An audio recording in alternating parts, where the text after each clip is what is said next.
But first, I want to talk about China's culpability and conduct throughout the coronavirus crisis that began in a Wuhan wet market. The Chinese Communist regime not only lied, destroyed evidence and allowed the virus to spread, but it arrested doctors who back in December tried to warn the world about what was happening in Wuhan. Some of the whistleblowers arrested and accused of fabricating, disseminating and spreading rumours have since died. Other domestic critics, from a property tycoon to video bloggers, have vanished. China is not a regime that tolerates dissent. China's initial cover-up included destroying lab samples that established in December the cause of unexplained viral infections in the Hubei province. How many lives would have been saved if China had listened to experts instead of silencing them? A study by the University of Southampton suggests China could have prevented 95% of infections if it had implemented tough measures just 3 weeks earlier.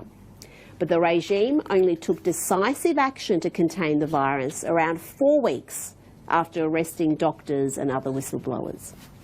What's just as shocking is the World Health Organization's complicity in this global pandemic. From the start, the WHO has uncritically praised China's response and pushed its preferred narratives while ignoring the regime's dishonesty and recklessness.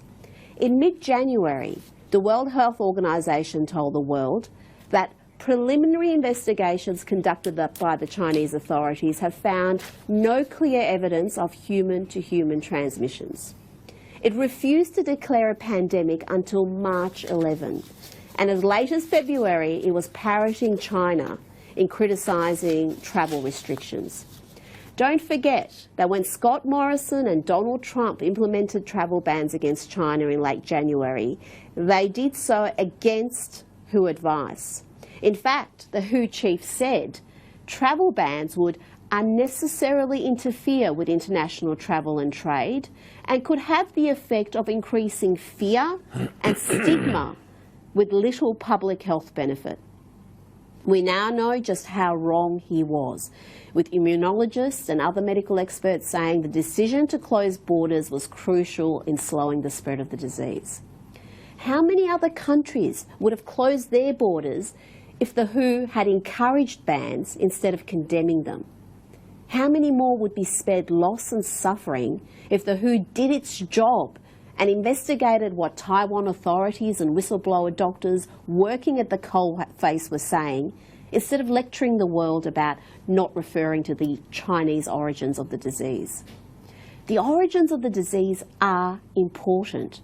And if we want to stop the next pandemic, we must hold China's feet to the fire and ensure they take meaningful measures to mitigate the risks of another global catastrophe. COVID-19, or Wuhan coronavirus, is not the first pandemic to originate from a Chinese wet market. SARS and bird flu also originated from wet markets, where livestock, sea life and wild exotic animals are kept in and killed in horrific conditions. We know just how hideously cruel and destructive these markets are, but they're also dangerous in spreading disease. China pledged to crack down on illegal wildlife markets after the SARS epidemic of 2002 to 2004. But it has soon relaxed enforcement of those laws. The Chinese Communist regime has, through its ineptitude, dishonesty and negligence, unleashed a virus that will leave tens of thousands dead and likely cause a global recession. We must not allow this totalitarian regime to rewrite history.